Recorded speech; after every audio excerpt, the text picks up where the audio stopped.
Doing good. How are you guys? We are good. How are you? We are good. I'm amazing. We are good. Just got back in town. I did my Detroit and New York run. Then I was in town for I was back at my house for less than 24 hours.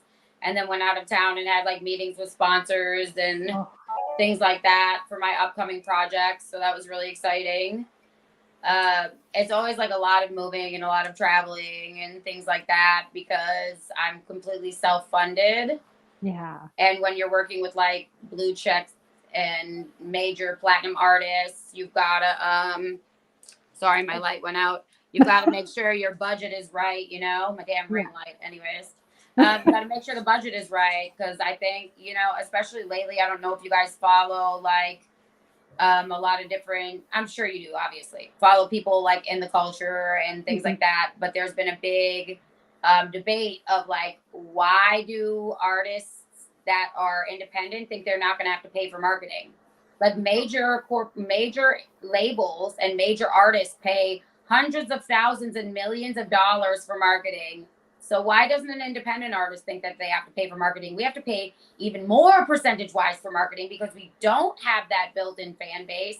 So it's fucking hilarious to me. I'm sorry, I'm going off on a tangent, but I just got off the phone with one of my girlfriends about this. No, you do. You go ahead. Everyone needs to know. Everyone needs to know the nitty-gritty behind. I've had so many people talk shit to me oh yeah, you had to pay for this, you had to pay for that. I'm like, are you mad that I paid for it, or are you mad that you didn't bust your ass enough to save up enough to afford to pay for it? Right. And this is the thing too, major celebrities, especially people like Royce the 5'9", okay? Doesn't matter, you can have all the fucking money in the world. If that man do not like your fucking music, he's not getting on your fucking track, boo-boo, period. Period. No. The money. We'll talk about him soon, yeah. The bag is a sign of respect, okay? Once you get to a certain level, paying somebody is a sign of respect. Yeah. And that's just what it is. I respect your time. I respect your value in the culture. I respect your value in the industry. I'm going to pay you to be on this track. Period. Yeah. It's so insane to me. Do you see what I'm saying? Okay, I know you guys have heard this when people are no following, nothing, and they're no following, nothing, oh, you gotta pay me to be on this. You gotta pay me. My time is valuable. Says fucking who? Because your resume doesn't say that. Yeah. Your resume doesn't say your time is valuable. Every other industry, there's fucking interns.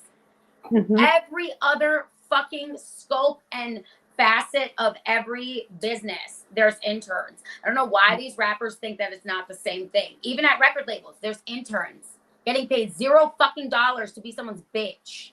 So what makes you think that you're just gonna show up and be like, oh, I made the dopest song ever. Now you gotta pay me $1,000 per show. I'm like, bro, you are out of your fucking mind. Anyways, I needed to get that out today because that shit is driving me fucking nuts. And you know what? That's what we're here for, is complete rawness. This is who we are. And this is the place to do it, because on our show, we talk about the cultures. This is what we do. And everyone needs to know how everyone works in the industry, what's behind the scenes, because you look at, you're scrolling through Instagram, you're scrolling through YouTube, you're scrolling through Spotify even, and you're like, oh, well, look at all these artists. How do they get there? How do they get this? Is it just royalty? Did someone pay them to be there? No one knows the true stories. Everyone thinks they're superstars, major, titles, this, that, whatever. But it's okay, everyone that's earned their title today has started somewhere. No one can just go, okay, overnight switch, bam, I'm a superstar. However, those that have done that will never last, ever. And that's been proven time and time again. And to be able to come in and think they're entitled, just like you said, is another story. There's no way that other people, and that's the thing, Big Wall and I will tell you, if you think that you are entitled, you won't be on the show at all. Yeah, that's the crazy part. It's okay, this is my manager made a fucking awesome point. He's like, McDonald's has to pay for their marketing. What the fuck makes you think you don't? Yeah, 100%. One of the biggest companies in the world pays millions of dollars for marketing. Why do you think you shouldn't? Yeah. 100%. Why should I invest in you? And not just that, they pay top. They pay top marketing.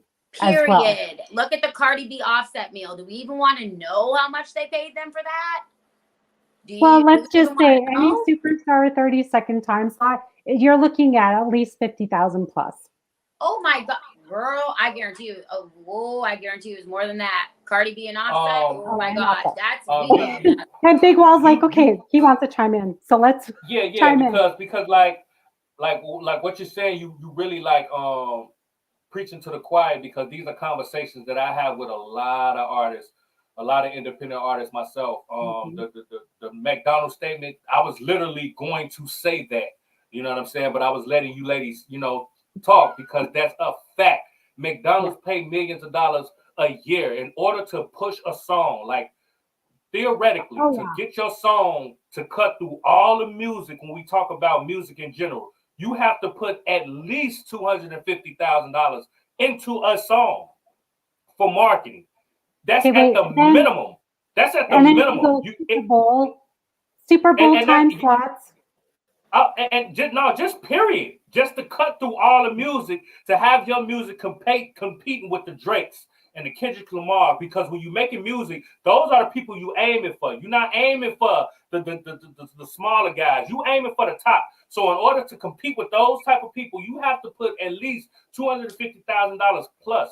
You have to pay to play.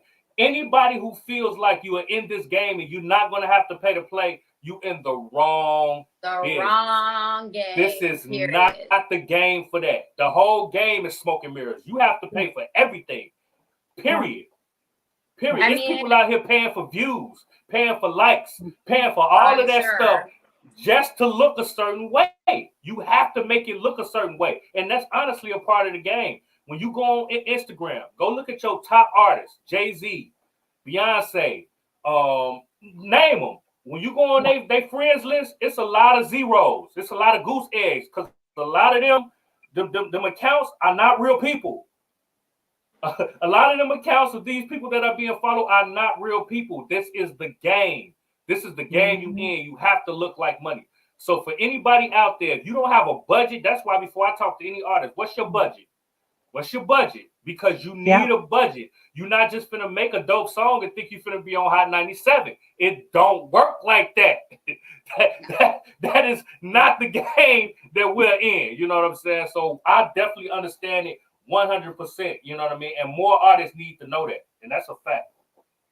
Yeah, and there's definitely levels to it too. Like, obviously, as you level up, you won't have to pay as much. You'll get better connections. Like it's amazing the amount of artists that have hit me up, especially since I debuted this Benny the Butcher and the Royce da 5'9" track on Shade 45. That's fucking huge. That's a spot most people will never get, no matter, because they not only even if you have the budget, they don't even have the connection to pay somebody to do that. They don't even know who to talk to. 100%. That's 100%. What I'm saying.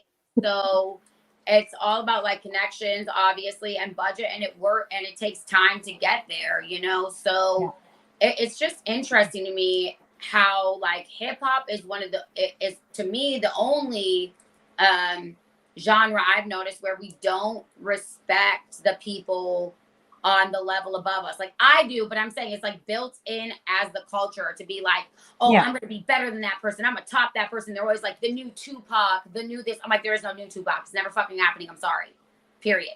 Yeah. We don't, it's weird as a culture.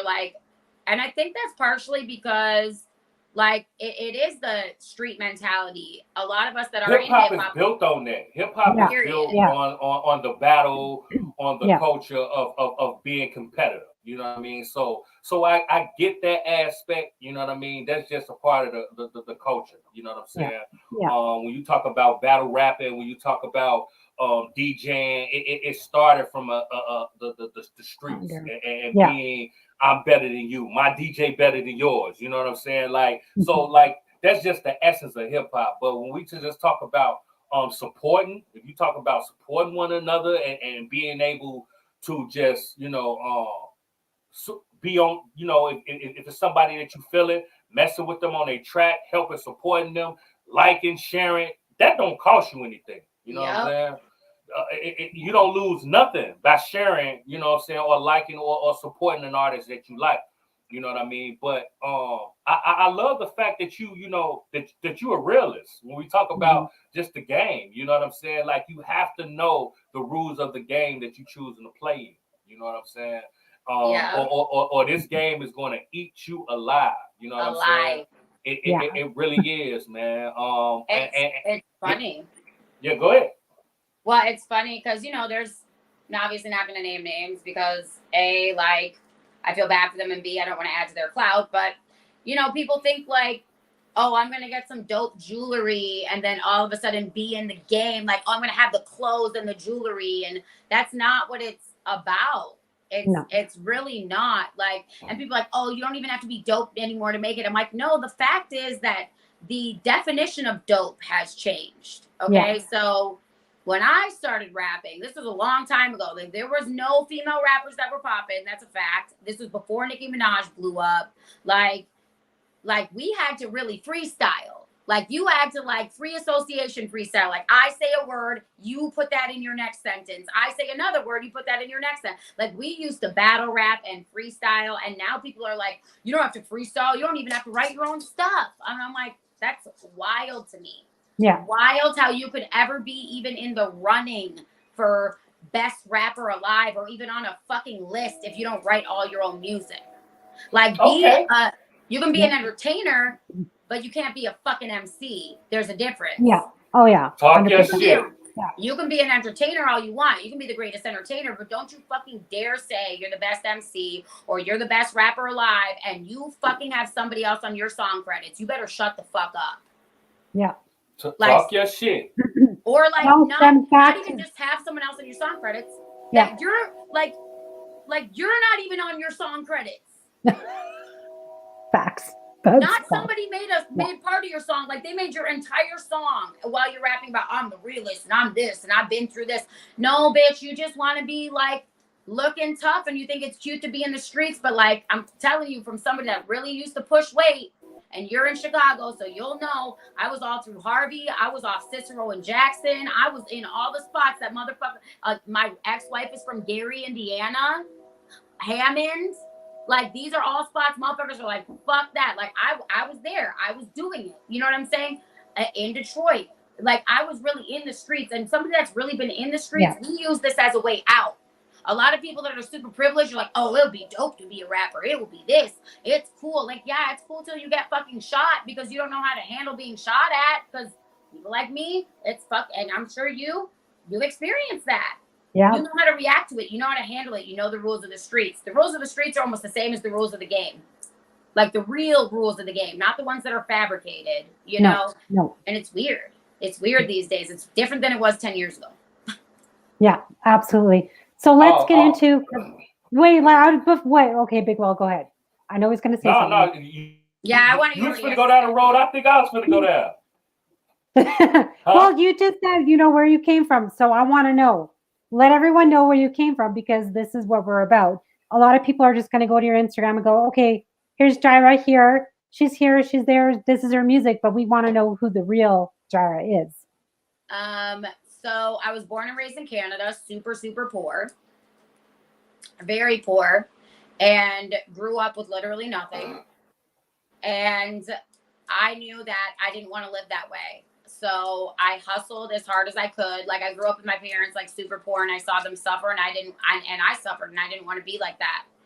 So when I immigrated to the United States, I immediately was like, I gotta bust my ass and get something better.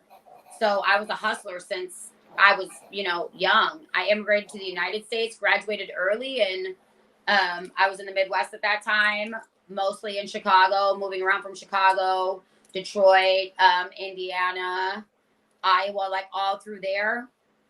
And I knew that I was going to have to work harder than the next person to make it because I was coming from nothing. So I struggled a lot. I was homeless multiple times. I had a really abusive manager that was, it was difficult for me to process. And when I finally got out of that, I started moving around on my own and went I've been in Atlanta, lived in Atlanta, Vegas, and then finally settled in Dallas, but I still move all over doing my music. So when I went to Dallas, I finally got sober and really like pushed and made the elevation that I needed to make, because I was in debt like $250,000 to the IRS from all the money that my ex took from me, and dealing with alcoholism and brain damage and a lot of abuse and things. It was hard, but once I started healing from that and really getting my resume under my belt, like things changed for me. And that's why I always try and pay it forward to the next person, because especially women that are in the industry, I try and give them a hand up, because I know how hard it is to come from nothing. So that's that's a really brief synopsis. It's so hard to make it that brief, but that's like a brief overview of the things that I went through. It was a lot of abuse, a lot of physical abuse, sexual abuse, financial abuse, emotional abuse, spiritual abuse. And I don't even get into the details of it because it's so horrific that most people wouldn't even believe it, because it literally sounds like a fucking movie. It's that fucking bad. Like every time I thought I'd get a hand up, like some insane shit would happen, like I was really kept in a dog cage. Like, who can come out of that? Oh, and that's not even the worst, not even close to the worst of what I've been through. So like, that's why I have these multiple personalities, and not like other people talk about, like, oh, I have, oh, haha, my other personality. Like, no, I'm like really diagnosed with multiple personalities, because I had to become a different person to process, like, in order to make it through what's happening. Yeah. Like, I don't know if people understand what it's like to be kept in a dog cage and fed like a dog, because it strips away all of your humanity. It makes you really feel like you're not even a person. Forced to do things that no human should ever have to do. Yeah. And that makes you question your own validity to live, if that makes sense. 100%. Yeah, it does. Because you second guess pretty much everything along your journey. Everybody. Yeah. Yeah. Oh, everybody, yeah. You don't trust anyone. You don't trust yourself. You don't know reality. You don't know what time of day it is. Literally, you have brain fog that's consistently over top of you all the time. And then you just, people come in and say, oh, this is what really happened. And you don't believe anything at all. You just don't even want to go there. And when they come, keep going. Your abusers are very skilled, right? Abusers like that, especially traffickers, are very skilled. They're very skilled at pretending that they're great people to other people and only selecting certain vulnerable people to abuse, right? So when and if you do come out about your abuse, there's a bunch of people behind them, like, they would never do that. What? They would never like that. They're great to me. Well, of course they are. They can't abuse everybody. They have to have a cover story. It's like having an alibi, right? Mm-hmm. So it's what they call gaslighting, for those of you who don't know. They make up a complete different story, thinking that you're the one making you look like you're the one that's the crazy one, when in fact it's that. Yeah. Especially shouts out to the Culture Gang. They definitely supporting you. They say they love your story. Because you have one of them stories, man. It's real, and it's something that it can make some people, but then it can break some people. You know what I'm saying? Like 50 said, it's clear that I'm here for a real reason, because he got hit like I got hit, but he ain't fucking breathing. You see what I'm saying? So people go through stuff that other people go through, and they don't make it. And I want to kind of stay right there. Besides the other personalities that sound like you have to create for survival. You know what I mean? When you got out of that, how were you able to process to get to the place where you are today? Honestly, like by the grace of God. Like, I'm not a Christian person, but I definitely know that there's something bigger out there, and I know my ancestors look out for me, because all the things I went through, like, I had a core group of girlfriends, and every single one of them is either dead in a mental asylum or in prison. Wow. And that could have easily been me, and it should have been me, but something guided me out of it. You know, when I came to Dallas, and my manager now, he took me in. I literally called him when I was in Atlanta one day. So this all ties into the story. But before I moved to Dallas, I was in Atlanta and had my own radio show. It was called On the Hustle. In Atlanta, College Park. I know you guys know College Park, Atlanta. Here to know the songs. Yeah. But I was the only white girl with a fucking radio show in College Park. And, you know, everybody looked from the outside out in like, you know, you're killing it, all this stuff. But little did they know, I had just got robbed. My ex took my house, my car, everything. My money got stolen. My fucking laptop got stolen after that. And then my best friend set me up, and all the rest of my belongings got taken. So I was like, this is just too much. I can't handle it anymore.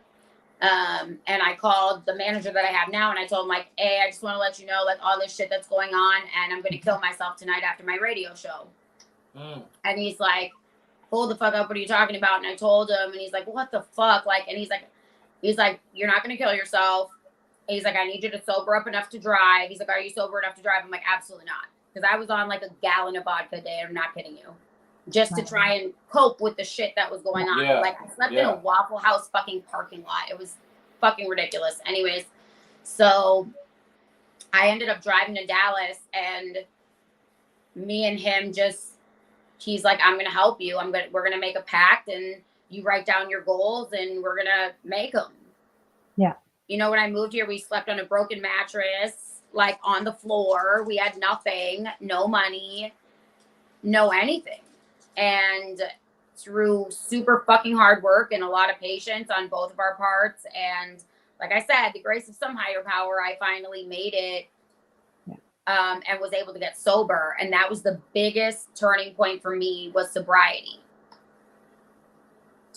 Because I was self-medicating. And I didn't even realize it. I was self-medicating since 5th grade. I started drinking. Wow. And my parents will tell you, no way, but whatever the fuck, it's true. You know what I'm saying? I started drinking in 5th grade. I dealt with a lot of abuse as a child. Basically, my whole life is like me trying to speak out about my story and people silencing me. Yeah. And that's why, no, I don't allow anybody to silence me anymore.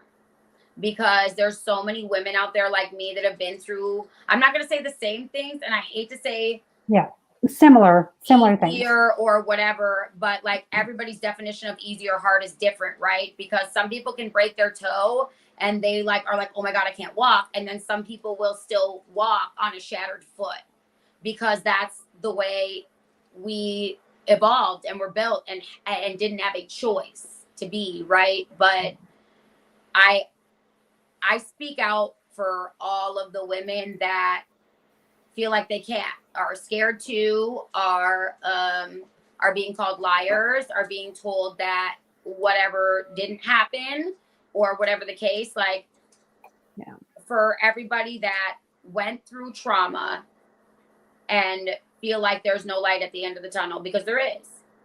But sobriety is like the number one thing. Like, if you're fucked up, if you're struggling with stuff like that, first of all, PTSD.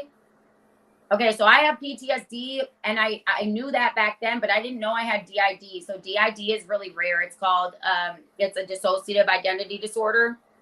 So less than 200,000 people have been diagnosed with it, because it's so incredibly rare.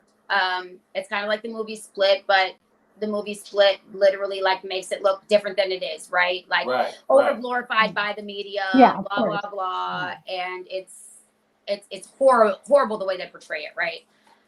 But we're not all psycho killers. Like, generally it's people that have been through such severe, it's consistent, and how do they explain it? It's like consistent trauma, like over and over and over and over again, different sets of trauma. That's what causes DID.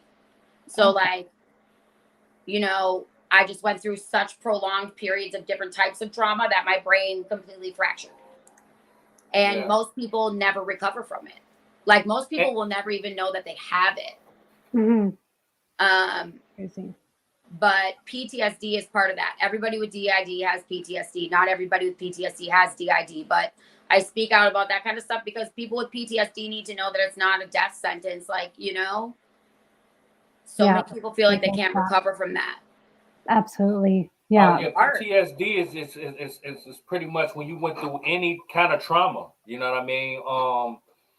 Just growing up in certain environments. You know, I have PTSD myself. You know what I mean? I found out as I got older and got into mental health and went to go talk to therapists and so on and so forth. And you get to describing and telling them things that you've been through in your past. And, you know, I was letting know that I had PTSD. You know what I mean? But, you know, when you're growing up, especially in the hood, going through certain stuff, man, you just keep moving. You go through certain traumas and it's just everyday life. And you don't realize that you really traumatized by it. And when you, with the DID, after you go through so much trauma, you have to separate it mentally or you will break. That it sounds like your mind is just literally trying to survive going through so much trauma that we had to figure out something in order for us to get through. Yeah. You know what I mean? Not just that, it also stems from any childhood traumas as well. Absolutely. So anything in your childhood trauma gets dragged along through your entire life as well. So I actually just had on a trauma coach 2 weeks ago. I connected with Carrie's show and we were talking a little bit about this. And so actually, I think I want to send you her information, maybe even both of you.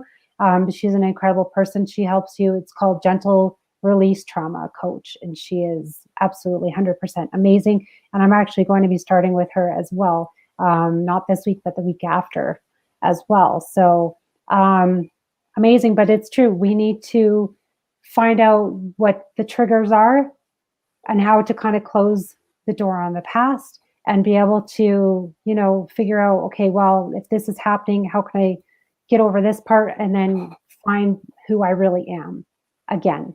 Because we're in there, but it's just like, okay, you know, figuring out what's the next steps, what's making that trigger keep happening over and over again, because that's what it is. It's basically a trigger word. It's a trigger smell. It's a trigger something. Could be music. It could be a conversation. It could be words. It could be anything. It could be a place, a person, a thing, right? So that's the association involved with it, which is, it's horrible and it's scary. But the thing is a lot of us, we overlook it and we just think, okay, you know, we can move on and it'll be fine. This, that we heal ourselves quite a bit. But then it's also good to kind of get help where we can and be able to go, okay, maybe there's something we've overlooked that we can't do ourselves. Huge support, as long as we have friends, family as well, is major. So everyone, like anyone who's going through something as well, make sure, like, check on your friends. I've said this a million times through my shows. Check on your friends, because like Big Wall and I, we talk about mental health a lot on our shows, and we're like, just check in. And even like Big Wall and I, you know, every so often we know one of us is just had enough. We've stressed this, that. How are you doing? Okay, this, that. Just as simple like that. And if they're really not doing good, seriously see if you can get them some help, or, you know, give them some outlet, just something to be able to reach out, because that's the most important thing.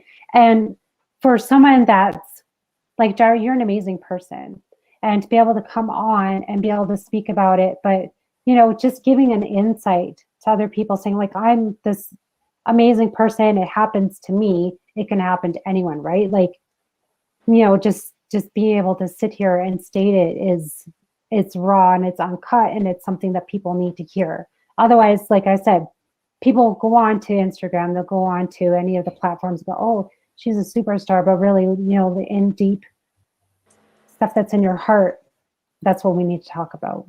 Absolutely. And knowing shouts out to you for being vulnerable. You know what I'm saying?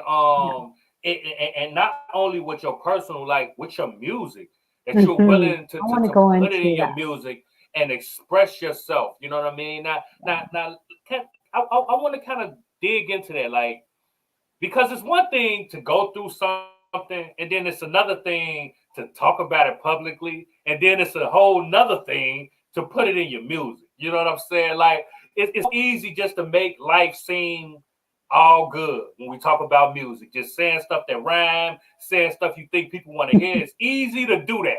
You know what I'm saying? Especially when you're an artist, but it's hard to speak your truth musically. So why was it so important to you to utilize your music as a platform to get through your own personal, traumas, as well as many family members that you lost? You know what I mean? Well, you've been through so much, and you use your music to kind of tell your story. So why was it so important for you to use your music as a vehicle to drive that message home? It's funny because like I guess I never realized that I was doing it. Like I knew, but I never realized that I was doing it. Because it's literally built into me. Like when I was born, I was so poor, and my first memory is me singing on stage at my aunt's wedding. That's my first memory, is me on stage with a microphone. One of my second memories is me recording into a Talk Girl with my little sister, who unfortunately passed away. She was my best friend, but more on that later. We would literally escape from our reality by making these songs, and that's how we literally got through life. It's through music and through creating, and it was just always a method of escape for me. And as I got older, I actively searched for music from females that I could relate to, that would get me through tough times, like the way that Eminem's music did for me. And I didn't find it anywhere. There weren't women talking about the things that I was going through that I could find. And I'm like, I'm going to change that. Like I always had it in my mind that I might not be the most successful female artist ever, but I want to open the door for other female artists to walk through. And I certainly always wanted to be somebody that people could turn on when they were going through something and be like, holy fuck, she gets it. I'm not alone. Because, you were talking about a support system and how important support systems are. And I never had that. There was many periods, like when I was walking the streets homeless with nothing, I had no one to call. No one. Nobody was there for me. Not one fucking person. And my parents can say whatever they want, and the rest of my family can say whatever they want, but they were not fucking there when I was homeless and I was eating out of a fucking garbage can.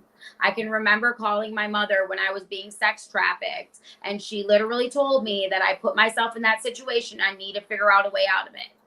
And that's wait. Hold on. Because see, we just not gonna fast forward past key moments. You know what I mean? Because people need to understand this, because you're strong enough to speak it, and we want to make sure that everybody understands. So, okay. How old were you when you were being sex trafficked? So I'm not going to go into my childhood situations because I haven't spoken publicly about that yet. But when I was first sex trafficked when I was 16 years old, as that I consider my adult life of youth. Yeah. Okay. So like my childhood stuff, I'm not going into that until like my True Hollywood story, and I've just decided that. That's okay. Absolutely. But see, the point is not to go into details. I just want to. I don't want to know the details. You know what I mean? The fact is, I don't have a problem with anything like older than that. Fine. But 16.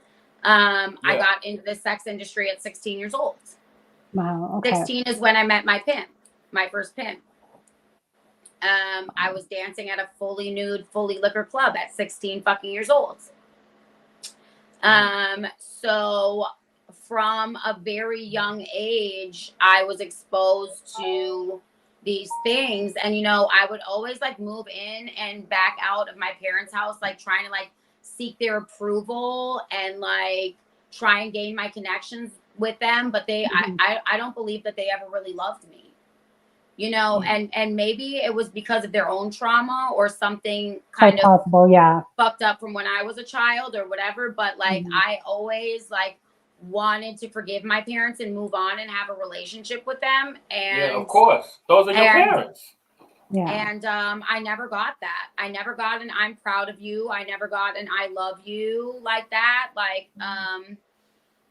when it was said in front of other people to like make it seem like we had this perfect relationship, like but a show, putting on a show. Okay. yeah, Okay. I never felt supported. Yeah.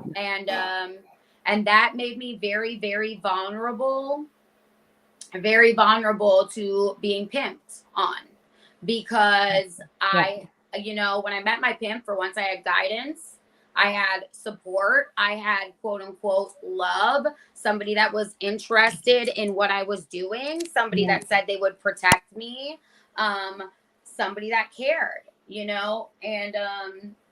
and by no means am I like talking shit about my parents. I'm just speaking the truth about what happened in my life, because other people have been through it too. And it's not fair for people to have to quote unquote stay silent. Nobody can say how their actions impacted another person.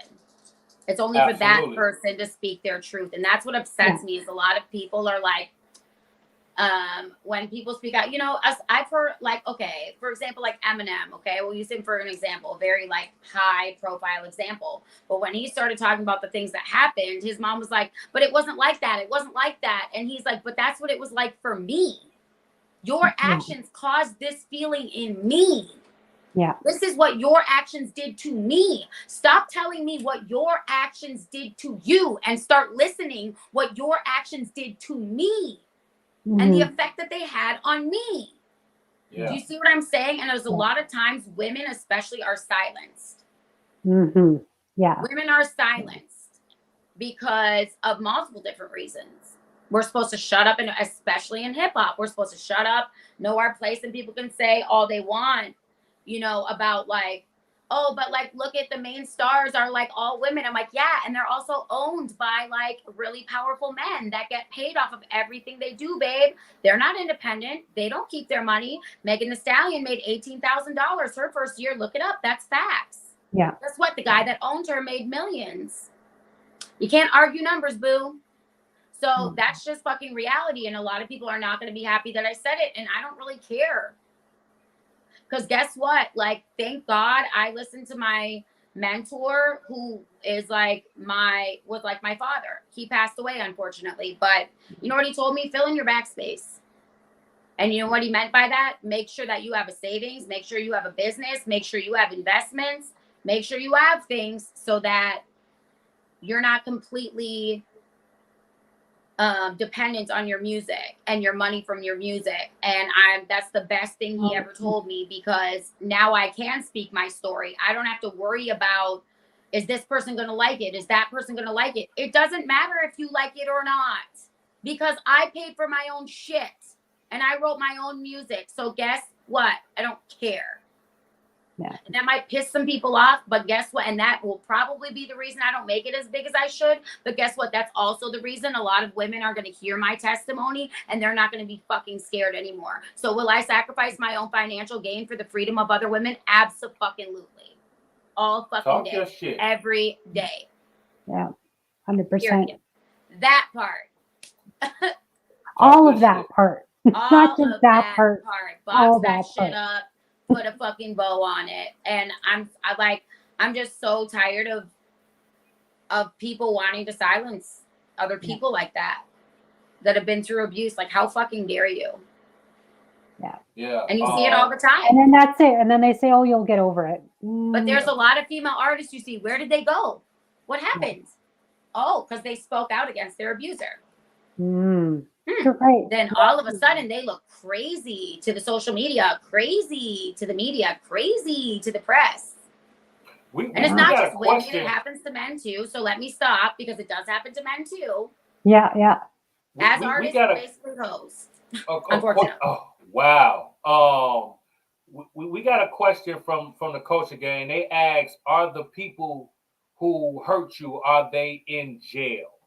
Nope. No. Not one of them. No. But you know what's going to be worse for them? The person who kept you in a cage in jail now. No. No. Wow. But you know what's going to be worse for them and more terrifying for them is to see me in all of my true power. Oh, the and best to see that revenge I'm is not success. scared. Yeah. Absolutely. I mean, that's it. Absolutely. That's kind of the it's like vengeance my of it. bounce back song. So listen to the beginning lyrics of my bounce back song. They counted me out, hoping I'd choke and I'd drown. But when I come through they speakers, I wonder, how does it sound? Life started as a tragedy, used to spit on me, laugh at me, went through hell and survived. Why these haters stay mad at me like I'm back from the dead. Spotlight tatted on my head. Came confronted the beef, they acted churches instead. Better run me my bread, cause this game still owe me. Beg back 6 feet, ho, you don't owe me. Ain't no dude own me. I get all my percents and my credit score good, cause I paid all my debts. Disappeared for a sec just to come back beastie. Try to take my plate, but your girl still feasting. Talk your shit. But that Talk is your literally shit. my verse, and it's literally addressing everybody. Yes. In a way that, okay, you killed me. Yeah, I was gone for a sec, but guess what? I'm not scared of you anymore. No. If you kill me tomorrow, guess what? You didn't kill my story because it's already out. Mm-hmm. If you can't stop it once it's already out. Like, it's amazing the amount of women I have in my inbox. Like, you inspired me to leave my pimp. Oh, wow. I've got pimps mad at me all through Dallas because I fucking talked their girls out of fucking being there. I don't care. Be fucking mad. And I stay strapped, bitch. So what's up? I'm not scared of people. I'm not scared of you. I'm not scared of anybody. You know why? Because God got me. My ancestors got me. I got a whole army of people behind me that's in a whole parallel universe that you don't want, that don't play about me, boo. Not the parallel universe. If you know, you know. You know what I'm saying? If you know, you know. That's a fact. That's a fact. Hey, let me ask you a question. If you could go back and give younger you some advice, what would you tell yourself? That's good. That's a good one. Okay, so that's like, I guess, a double-edged thing, right? Because if I would have known the things I know now, I wouldn't have went through these things, and I wouldn't be able to testify for other women. Do you see what I'm saying? It would have stopped me from suffering through those things, where I would not have been able to be an advocate for the women that needed it. So I wouldn't go back and tell her anything. I wouldn't go back and tell her anything. I believe that my path was supposed to be here, and I don't want to change it. And was it? And oh, don't get me wrong. If you were to ask me during that time where I was eating out of a garbage can, I might have told you a different fucking answer. But now that I'm out on the other side of it, oh yeah, when I was in hell, oh yeah, do this, this, and this, and you'll get out of it. Absolutely. Oh, I would have for sure. I would have told myself. I would have told myself to journal it and to take every little piece of it that I could with me along my journey, to learn every single step along the way, and to keep using that each step, to keep remembering it, and to keep remembering what you're doing and who you're doing it for. I wish in a way that I would have, but at the same time, I could not process. I couldn't have, because it was too much, way too much. Like being sex trafficked by like scary ass Chicago and fucking Milwaukee pimps. Like, you don't even want to know what that's like. No. You know, like, I would not be able to write it down. I had to literally forget about what happened the last 10 seconds. That's why I have DID. I know it is. So you know what I wish? I wish that somebody could have followed me around and written everything down. I know I couldn't have, because I couldn't even process it, right? But your older you could go back and watch the younger you. There you go. Yeah. I do wish that, but I think that's part of what DID is about, is like, I am not ready to process some of the things that happened to me. A lot of the things I have seen now, like, okay, so DID is like, it's literally like having 8 different lives, because there's 8 different personalities of mine, right? So that are active, but they all take over at a different time. Okay. And they don't have the memory of the other one. Like, literally. I could have this conversation with you and then switch personalities that I have no idea that I was having this conversation with you. and not Please even know what don't. you was just talking And about. it's hard to explain, Yeah. but it's No, I got it. really what No, I it's went through. really And not. now, I get it. It's actually Yeah. not. We understand it in a way. Like I get it. Yeah. but now Yeah. that I know that I have it and I'm not fucking insane, right? Like I have been able to start accessing memories and like joining my personalities, which is apparently, I didn't know this, but it's very rare to be able to do that. Like it's very rare for somebody with DID to heal to the point where they can actually start accessing the information from other parts of their brain. But That's that cool. came from, like you said, starting to heal my PTSD, Yeah. starting to heal my anxiety. And then the other sides of me started getting more comfortable coming out in normal situations, if that makes sense, instead of being trigger response. Yeah. It's healing. You're doing a great job. Like this is Yeah. my main altar, right? Which is what they call a personality. This is my main altar. This is the person that is present when everything is okay. And then let's say that somebody were to bust in my house with a gun. Somebody else would take over the side of me that was living in Chicago. You know what I'm saying? And that person would take over and I would go ape shit and I wouldn't even remember it. Like I used to black out all the time, and I black out like a month, 2 month, 3 month periods and not even know how the fuck I ended up where I was. And that's a real thing. But now looking back on it, like I'm thankful that that was able to happen, because good God, I wouldn't have made it through if it weren't for that. No way. Nope. And now that I do have a support system, because I didn't have a support system before. Now that I do, you know, I have my best friend who is like my brother. And I have my, you know, my manager who is like my life partner, you know, or husband or whatever you want to call it. It's just different for us because we have a different structure to our lives, right? That's We're not okay. like a traditional marriage. Yeah, I don't like traditional marriage anyways. So anyways, long story, but Okay.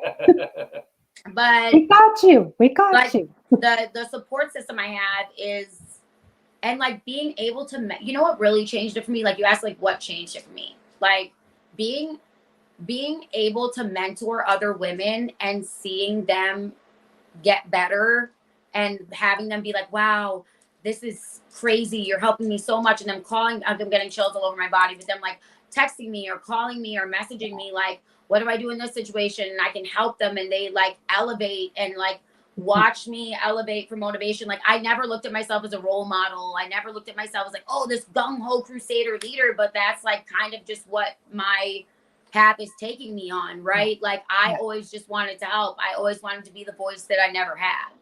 Yeah. And it's just amazing to me, and it's so humbling, and it's so fucking awesome to just be like, the fact that speaking my truth is helping so many other women. I'm not doing anything that everybody else shouldn't be able to do, right? We should all be able to speak our truth, but it's just like you said, you know, Big Wall was like, so many people aren't vulnerable. But now that once you like, for a horrible metaphor, it's like fucking crack. Like once you start being vulnerable and telling your truth, it's like addicting. You're not scared of it anymore. You feel like, okay, this is my story, this is my truth. Whether you say it happened or not, it still fucking happened. It's your acceptance of it, and that knowing that, you know, you can either accept it and use it for good, or it's just like one of those, like a movie. You can accept it, make it for good, or you can accept it and make it bad, right? Like so I which say, path that's do a you want to personal take? problem. That's a personal problem. That's your problem. Because I'm here to speak my truth, and I have to heal me. You know what I mean? And that's one thing that I learned, you know, that helped me heal in certain situations, because you find yourself wondering and thinking about those things you went through, and the people that caused that trauma, they're not thinking about you. They're not losing no sleep. They sleeping like a baby, as a matter of fact. You're not even on their mind. You see what I'm saying? So why am I sitting here thinking about you, wondering about you, giving you space in my mind rent free? You know what I'm saying? And that's they think something I about you and how refuse they can make to their do. next move. So some of them do You know think what I mean? about you. Yeah. But they do. And They will. They'll take over and think about you and make it about them, and they'll want you back as well. I'm There's a that movie buff. stuff. Have you guys seen Lord of War? No. Okay, so you need to watch Lord of War. So so first of all, I love like gangster, mafia, drug running, all that fucking type of movies because I don't know, I relate to it obviously, like, you know, but like it's just a way to relive part of my past without having to actively speak about it, right? And it's like healing for me in a way. It's always been incredibly fascinating to me. So Lord of War is with Nicolas Cage. It's about it's about him doing like illegal gun running. Okay, and there's a quote in there where he says, evil prevails when good men fail to act. Yeah. But it's true. So by me speaking my truth, by all of us speaking our truth, it's literally the way that makes it less comfortable for abusers to continue their abuse. Just by me speaking about it probably has my abusers fucking terrified. Oh, they're probably going to make up all types of lies about me. They're going to slander my name. They're going to say, oh, no, I never did this. She did this. They got a whole arsenal ready for me. But, honey, God is my fucking life jacket. That's a fact. And you know what? David versus Goliath, bitch. I might be smaller, but guess what? I'm not scared. And what's the worst that can happen? Oh, well, you slander my name. I know the fucking truth. And the people that matter know the fucking truth. People that know me. Like, you can hear it in my voice. I'm not fucking lying. Yeah. No, you've been through much. No, I could see the passion, you know what I mean? And I could tell, you know, that you've been through some things, you know what I mean? And in the comments, I don't know if you're seeing it, you're getting a lot of support for the coach from the culture game, man. Shouts out to y'all. For somebody that's watching, that sees your story and hear your story, and they can relate to it on so many levels.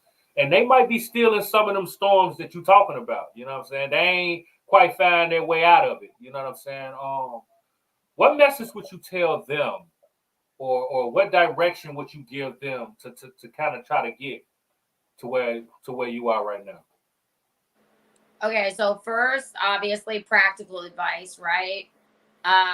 The practical, tangible advice I would give is write down 10 goals, break them into short term, medium term, long term, and start actively working on those things.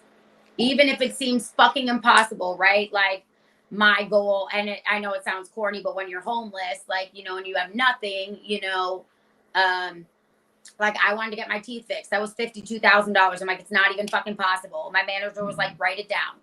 I was like, I want $100,000 in savings, but that's not possible. He's like, write it down. I'm like, I want features with Twista and this person and that person. Everybody almost I've already gotten, by the way, at this point. But 7 years ago, it was impossible. Yeah. Write it down. Write down your goals and write down the steps you need to take and actively work towards it every day. Every day. And if you make a mistake, and you are like, okay, I haven't done this in a week. Oh, well, get back on the wagon. Stop fucking beating yourself up over it. Stop having a pity party. That's my next thing. Stop having a fucking pity party.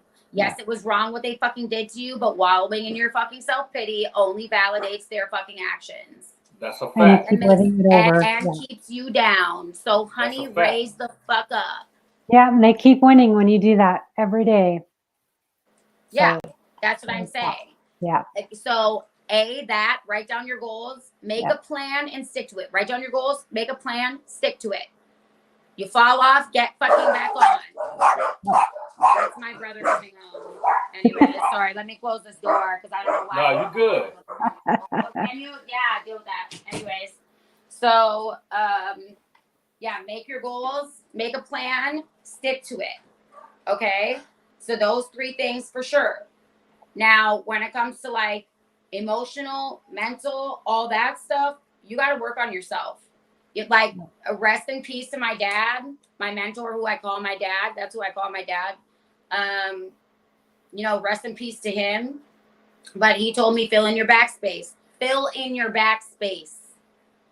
Make sure you don't owe the IRS. Make sure all your credit is paid off. Get good credit.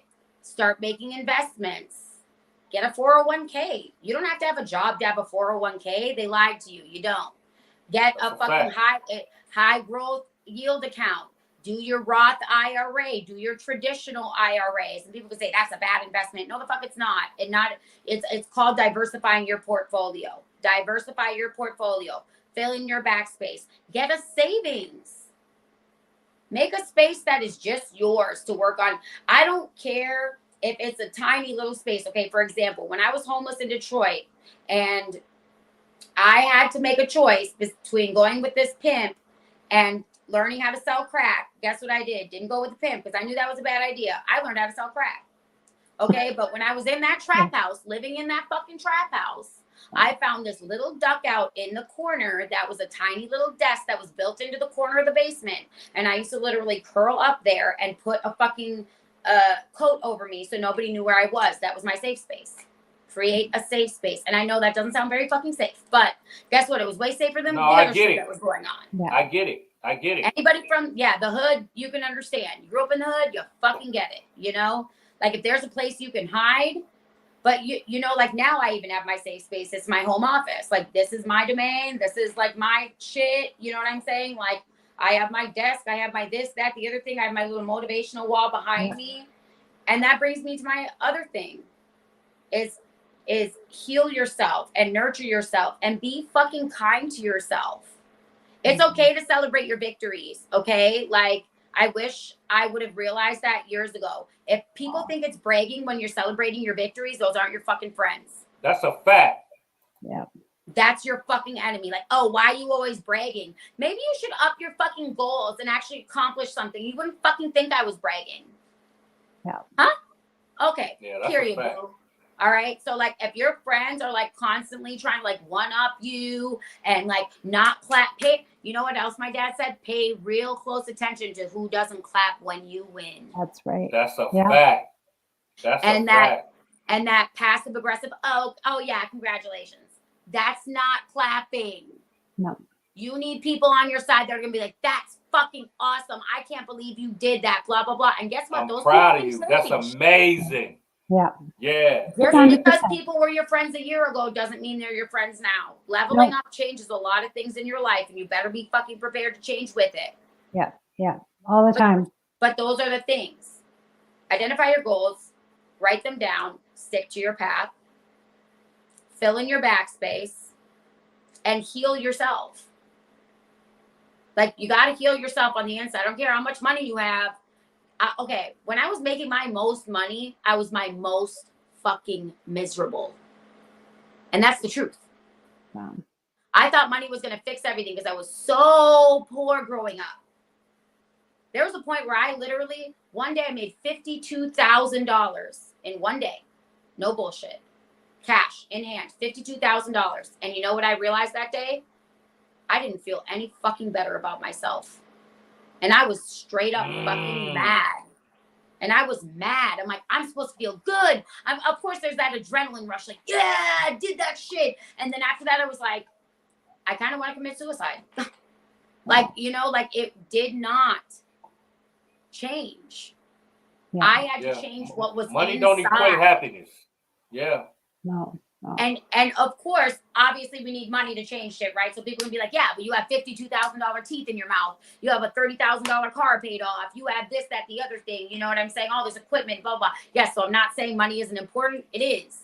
But you know what I realized on that day? I made $52,000 fucking dollars in one day. That's not everything. No. Thank God I was at the point where I was saving my money and I was sober. Thank God I, applied it to my back debts and things like that. And I paid off all my debts, like, so I wasn't to the point where I was that miserable, but bro, like you have to be, it's like my financial advisor. Yes, I have a financial advisor and I still advise others. It's okay. Everybody has a mentor, right? Yeah. But it's like my financial advisor said, money doesn't change anything. It just magnifies the problems you already fucking got. More money, more problems. Right. But, and that's true. At the same token, though, if you're bad with money and you get $1 million, you're going to be broke. Because you don't know how to spend your money. That's true. You don't know how to spend 10,000. You don't know how to spend 100,000. You surely don't know how to fucking spend 1,000,000. That's so why, work on yourself. Financial advisor is a good idea right away. Well, yeah, and then also you can teach yourself. If you can't afford a financial advisor, teach yourself. You know how many like free courses there are out there? 100%. Get a mentor. Yeah. Like I mentor multiple women. Get a mentor. That's right. Just Absolutely. You don't have to listen 100% to your mentor all the fucking time, but trust me, you're gonna learn shit from that motherfucker that you're like, oh shit, I didn't even think about that. Yeah. Or when you're stuck at a crossroads, you can call that person and be like, what should I do? That's why I got so lost, because all of my people that I called died back to back to back to back to back. Everybody died. Oh man. You know, so like be appreciative of the people that are around before you don't have them. Like be appreciative of the tools you have before you don't have them too. Mm-hmm. Yeah, absolutely. Yeah, because you never know. Like one day it's here, it's in front of you all the time. Then the next day it's like, they're gone completely. Absolutely. Yep. Yeah. Gone. Yeah. Gone.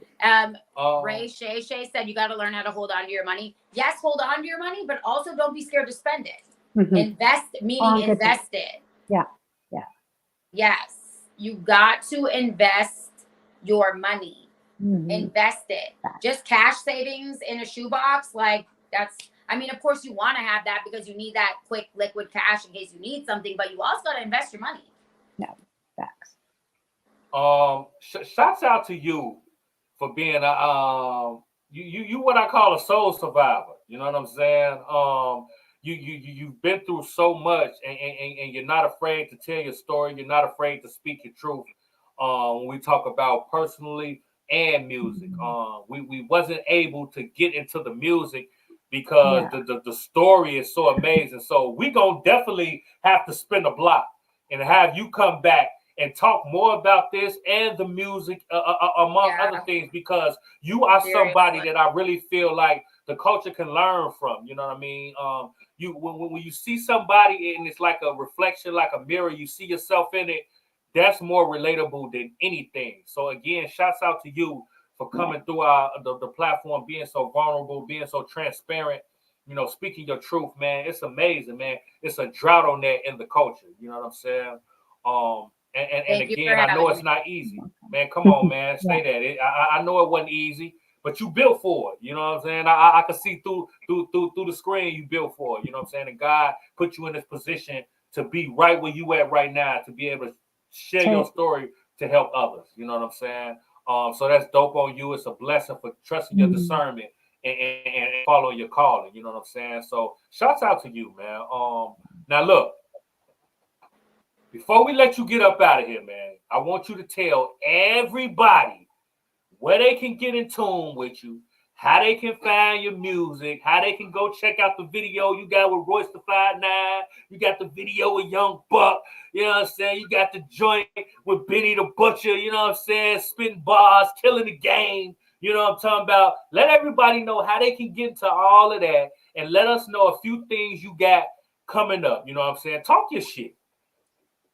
So the easiest way to find me is just go to my website, thesexypsycho.com. Thesexypsycho.com has all my links on there, all of that. If you pull up your Instagram right now, it's j.irja. So J Irja is my name. The Sexy Psycho is my brand. So you can Google The Sexy Psycho and my website will pop up. All my stuff will be on there. I got a lot of stuff that's already in the vaults, ready to come out. A lot of stuff that just got released. I just filmed a video in front of Mom's Spaghetti, so that was dope. Eminem's Restaurant, we're about to release that.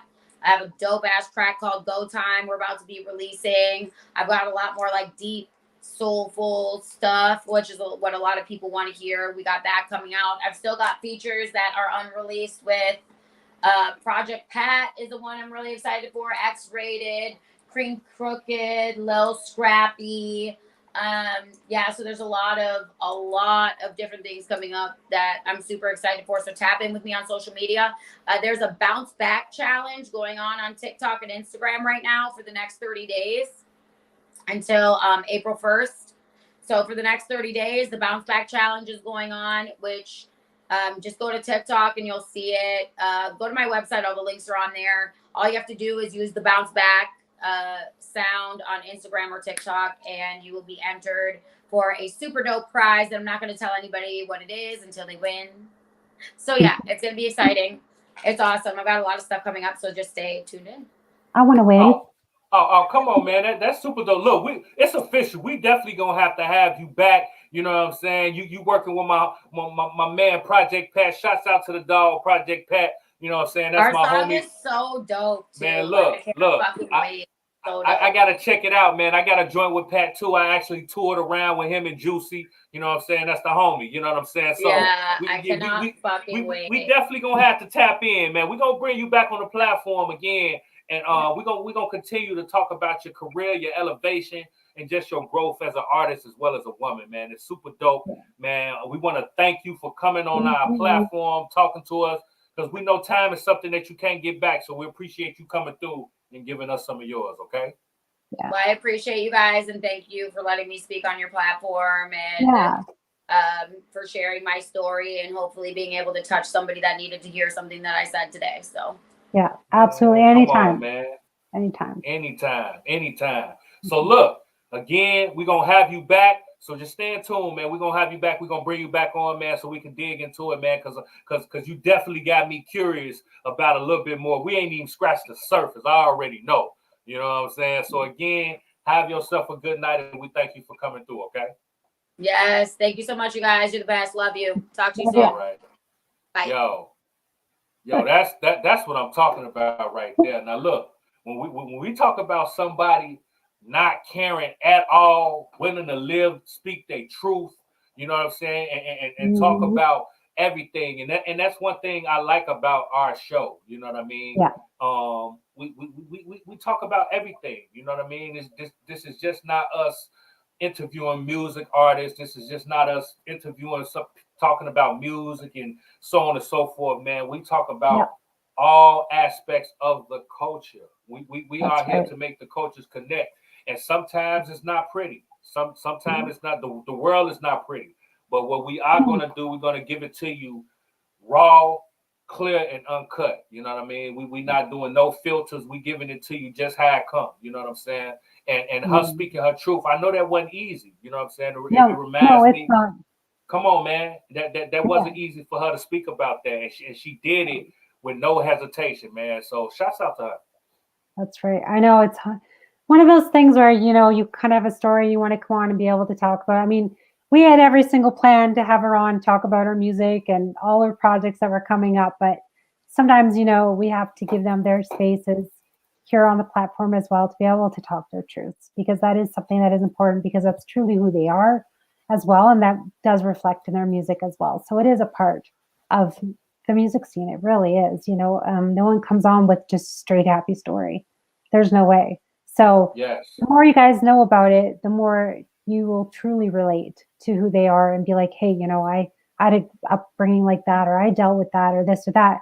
And, you guys can go and message them too and be able to be like, thank them for coming on our platform as well, because it's not easy. And if you guys have any questions for them as well, I'm sure they're happy to answer them as well. Just don't go and harass them. That's not what we want you guys to do. Like, that's the least, but appreciate who they are and for them coming on, because it's not an easy story, especially when you're still healing through those situations, right? But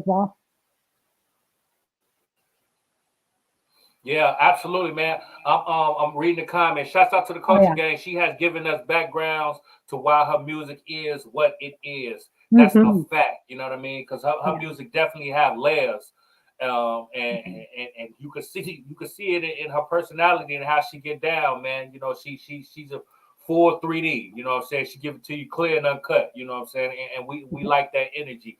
So again, shouts out to everybody that tapped in with us. You know what I mean? We definitely appreciate you. You heard from us. Now we want to hear from you, man. Leave comments. Let us know how you feel about today's guest.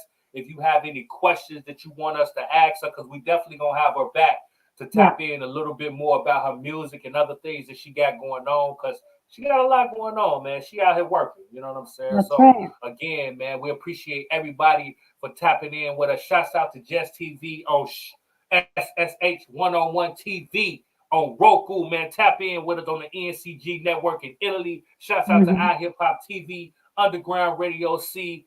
Of course, Address the Culture, Philly Jams 95.3, Jams 95.3, and Indy 101. Y'all already know we are tapped in. And we're going to be back next week.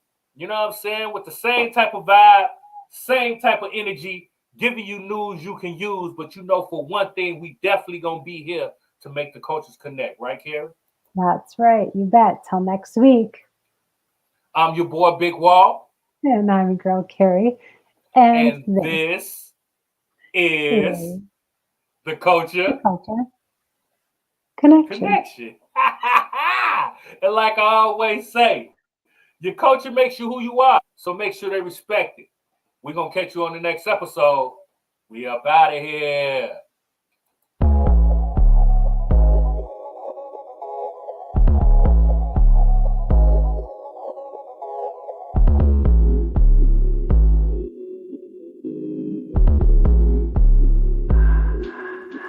All you gotta do is hush, you ain't gotta say much when you make that right connection. If you wanna double up, keep the money in the tuck, I can put you in the right direction. I can never get enough, all I got is us, I speak the true confessions. Everything goes smooth cause I stay on the move and make them right connections. All you gotta do is hush, you ain't gotta say much when you make them right connections. If you wanna double up, keep the money in the tuck, I can put you in the right direction. I can never get enough, all I got is us, I speak the true confession. Everything goes smooth cause I stay on the move and make them right connections.